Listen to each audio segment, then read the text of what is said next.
I'm going to spend the next 2 weeks making a teddy coat, 2 weeks instead of 1 week, because I am using new material, new fabric, a new pattern, and this is going to be a challenge for me. Oh, and before I begin, this is a 2-part series.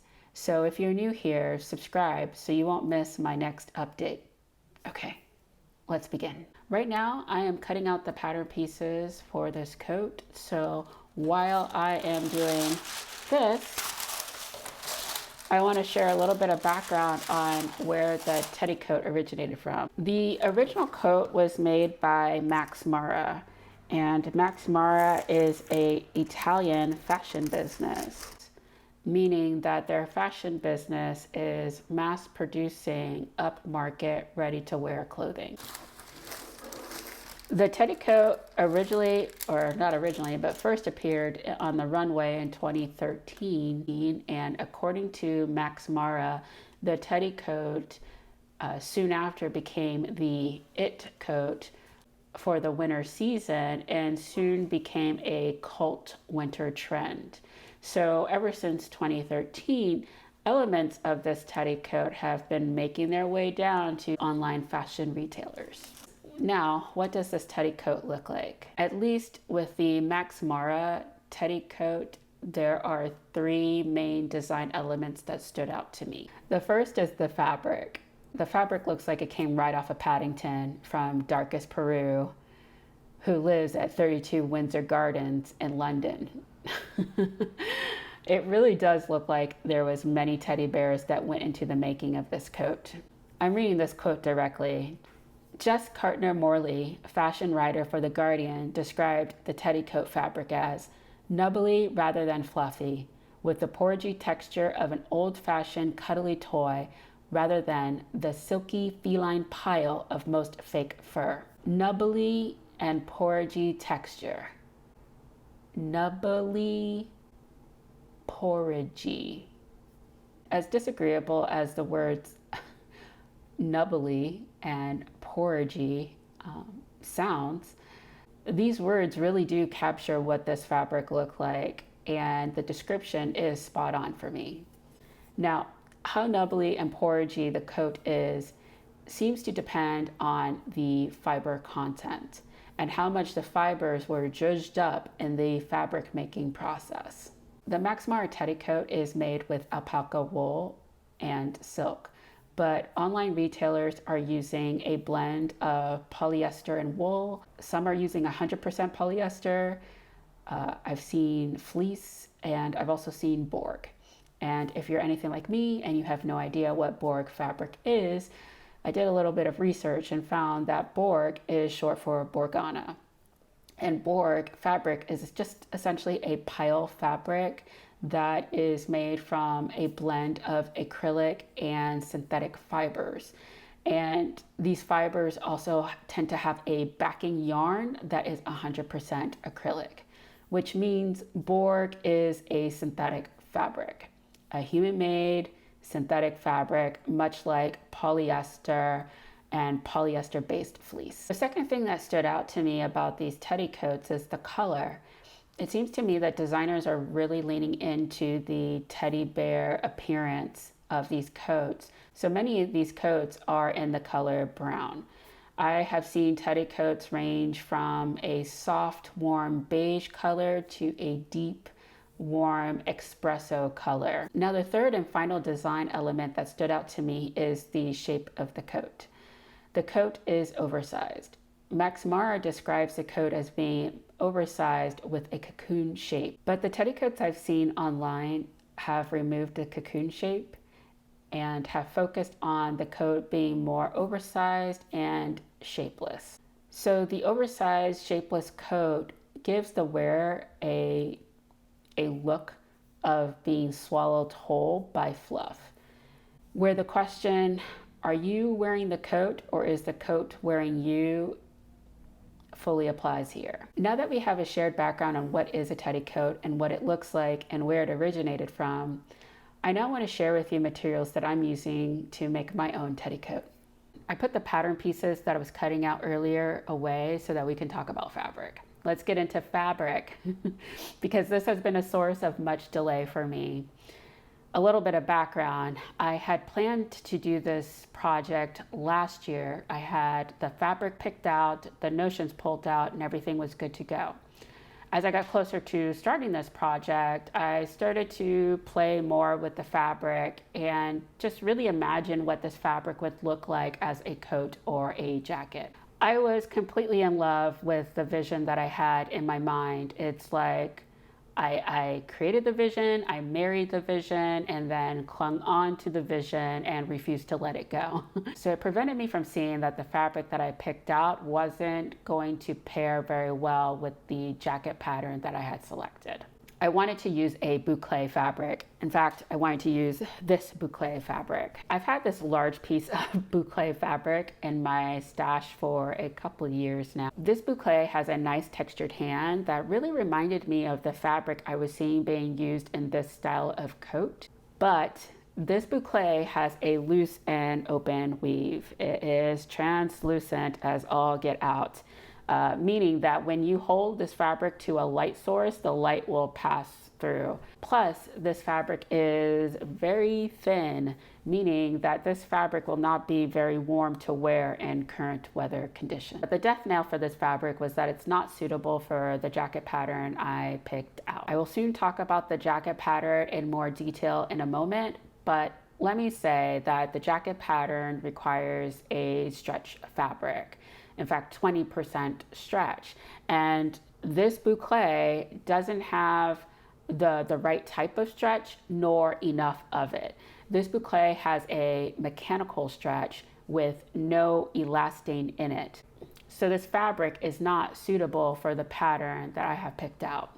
Again, I was really attached to the vision I was seeing with pairing this boucle with the jacket pattern that I got hooked. To this vision in my mind, so hooked that I end up getting stuck. That prevented me from being able to move forward with this project because I was just like, what am I gonna do? I have this fabric, I have this jacket pattern. The fabric doesn't work with the jacket pattern. However, I like how the two look together that I couldn't move on. Eventually I realized that in order to move on with this project, something has to change, whether it's the fabric that needs to change or the pattern needs to change. And in this case, I realized that this fabric, that as much as I like it and love the way it looks and think it would make a great teddy coat, teddy jacket, it's just not going to work with the pattern that I've selected. So I decided to go on the hunt for a fabric that's better suited for the pattern. And this is what I found. Ta-da! This is a Bork fabric that I found. I'm so happy with it. This fabric is fluffy and ultra soft. It has a warm and woolly feel to it that I think will look absolutely amazing in a jacket. I am really glad and really happy that I found this fabric and moving forward with this fabric instead of using the boucle. As for the color, I'm going with black in case it wasn't apparent. From a wardrobe and wearability standpoint, black fits my aesthetic more so than brown. And it's important to me that what I make is something that I can actually wear. I don't just create garments for content. This is my real life wardrobe that I'm making. So it's important that each piece that I do make fits into my life. And the need for the jacket to fit my life also applies to the shape. As much as I like oversized clothes and how it looks on different bodies, I find that oversized and relaxed styles tend to overwhelm me. Even though I am large-bodied, I have a narrow frame and I'm short. And so I am easily overwhelmed by oversized and relaxed style garments. I'm not looking to hide, and I'm also not looking to come across as a child who's pretending to wear adult clothing, which tends to happen when I wear oversized clothing. And so I'm going with a more fitted pattern to use. In this case, I'm using SB315 from SBCC Patterns. I chose this pattern because of the many coats and jackets I looked at. I found myself gravitating more towards the jackets.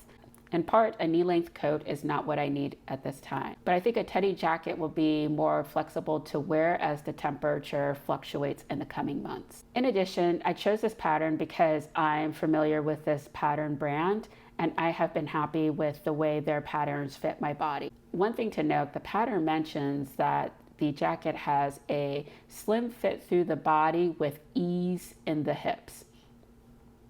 Being that I've made other patterns from this pattern brand, I know that when they say slim fit, they mean slim fit. So I am gonna go up.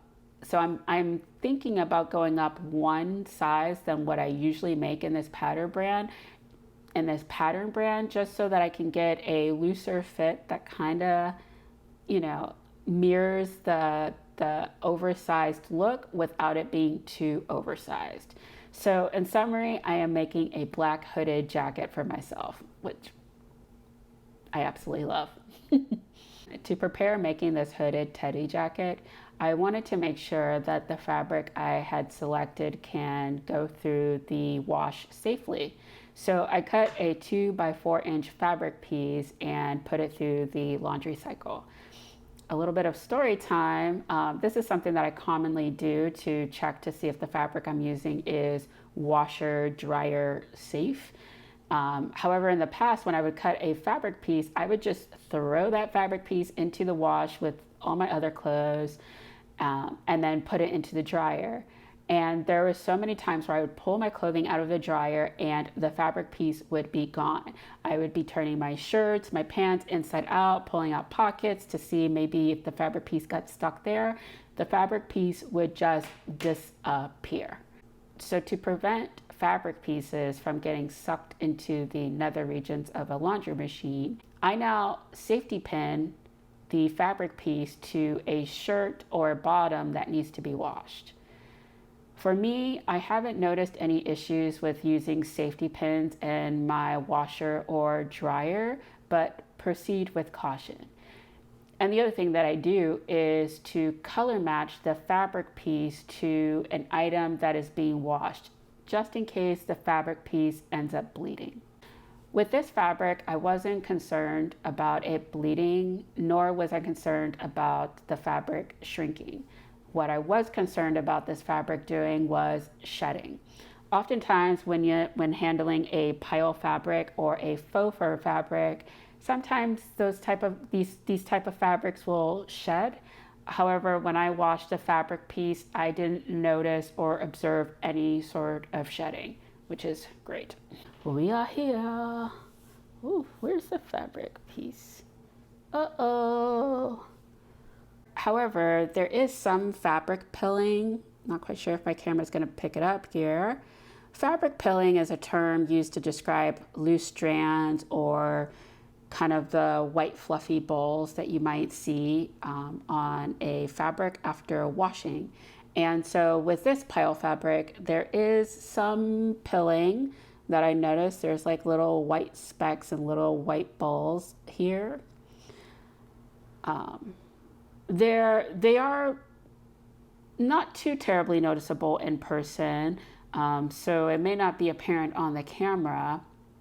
I'm not bothered by fabric pilling.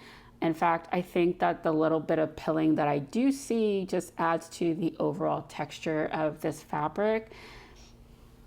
It's just something to be aware of. But speaking of texture, I'm surprised by how much this fabric piece changed from one washing.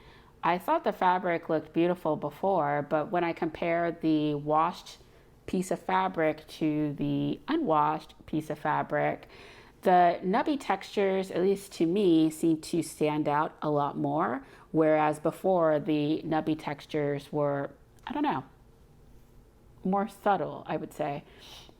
Again, I'm not bothered by the change in texture. In fact, I actually think this texture would better suit the jacket that's being made. I now have the materials to make this teddy jacket. Next, I will prep up the remaining unwashed fabric. I'm going to cut the pattern pieces out of the fabric, and then there are some bits and pieces that I need to research and just make sure I have everything together before I can jump in constructing this jacket. There is more to do. However, this video is over. Subscribe, and I'll see you in the next one. Bye.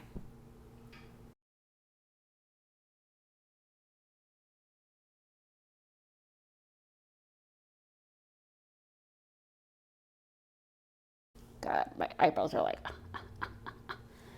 and it's just like, what is with my eyebrows? Like, I usually don't raise my eyebrows when I talk. However, like now I just find myself that my eyebrows are just going, I don't even know if I did that right.